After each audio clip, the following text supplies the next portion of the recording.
अभी तक हमने आगे के वीडियो में आपसे विदेशी शब्द तक आपको पढ़ाया था, जो कि स्रोत या दृष्टि के आधार पर शब्द का वर्गीकरण था। अब रचना के आधार पर शब्द का वर्गीकरण देखेंगे कि classification of word of the basis of formation.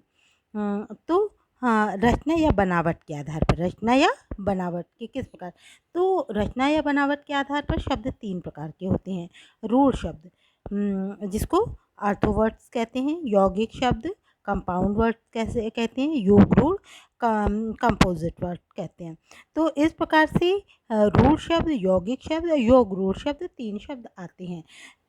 रूढ़ शब्द वो होते हैं जो अर्थ में प्रयोग होते चले आ रहे हैं। रूढ़ मतलब जो हमेशा से चले आ रहे हैं, तो उनका खंड करने पे उनका कोई अर्थ नहीं निकलता, वे रूढ़। या जिसका खंड, अगर हम जिस शब्द को तोड़ देते हैं तो कोई अर्थ नहीं निकलता, रूढ़ शब्द। इन शब्दों को मूल शब्द भी कहते हैं, जैसे गाड़ी, सोना, पुस्तक, ये सब रूढ़ शब्द हैं। लेकिन यौगिक शब्द होता है जो 2 शब्द के मेल से, यौगिक मतलब प्लस, योग मतलब जोड़, तो 2 शब्दों के मेल से बनते हैं, जैसे सुंदर और वन, राज और महल। तो इस तरह से शब्द जो मिल करके बनते हैं उनको यौगिक शब्द कहते हैं, और उसमें दोनों का अर्थ निकलता है, दोनों का जो संधि में प्रयुक्त होते हैं, जिसके दोनों के कुछ अर्थ होते हैं। योग रूढ़ शब्द होते हैं जो यौगिक होते हुए भी किसी विशेष या परंपरागत अर्थ देते हैं।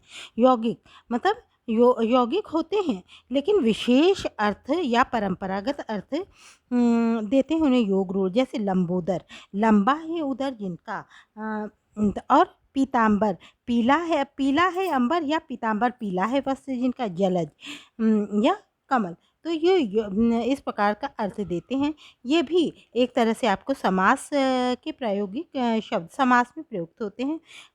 उपर्युक्त उदाहरण में पीताम्बर का अर्थ है पीला वस्त्र धारण करने वाला, किंतु हर पीले वस्त्रधारी को पीताम्बर तो हम नहीं कह सकते। और श्री कृष्ण के अर्थ में ही ये रूढ़ हो जाता है। अतः योग रूढ़ शब्द है। इसी प्रकार लंबोदर का अर्थ है मोटे उदर या लंबे उदर वाला, लेकिन हर मोटे उदर वालों को लंबोदर तो सिर्फ गणेश जी के लिए प्रयुक्त होता है। जलज का अर्थ है जल में पैदा होने वाला, लेकिन सभी तो जल में पैदा होने वाला जलज नहीं हो सकता है, पौधा या जीव जलज नहीं हो सकता, तो जलज का अर्थ कमल होता है। तो इस प्रकार से हम देखते हैं कि ये बदलता है। और तीसरा है अर्थ के आधार पर शब्द का वर्गीकरण। अर्थ के आधार पर शब्द का वर्गीकरण निम्नलिखित प्रकार से हो सकता है। पर्यायवाची, अर्थ के आधार पर पर्यायवाची, विलोम, श्रुति सम, द्विरुक्त, युग्म, ध्वन्यात्मक, अनेकार्थी, वाक्यांश के लिए एक शब्द, जो आगे एक एक करके हम पढ़ेंगे। अब है प्रयोग के आधार पर। प्रयोग के आधार पर क्या होता है, जो जैसा हम प्रयोग करते हैं शब्द में, जो प्रयोग करते हैं, शब्द में संज्ञा, वाक्य में संज्ञा प्रयुक्त करते हैं, वाक्य में सर्वनाम प्रयुक्त करते हैं, विशेषण प्रयुक्त करते हैं, क्रिया प्रयुक्त करते हैं। इस प्रकार से संज्ञा, सर्वनाम, विशेषण और क्रिया प्रयोग के आधार पर शब्दों का वर्गीकरण। और फिर उसके बाद होता है अभिकारी शब्द। तो अभिकारी भी प्रयोग के आधार पर करते हैं।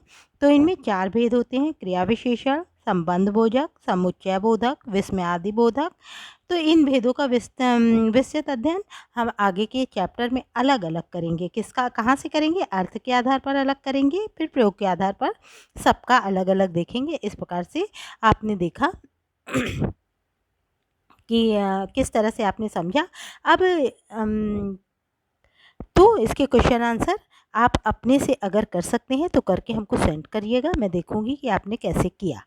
ठीक है बच्चों, और नहीं तो फिर मैं थर्सडे को इसको सेंड करूंगी। धन्यवाद।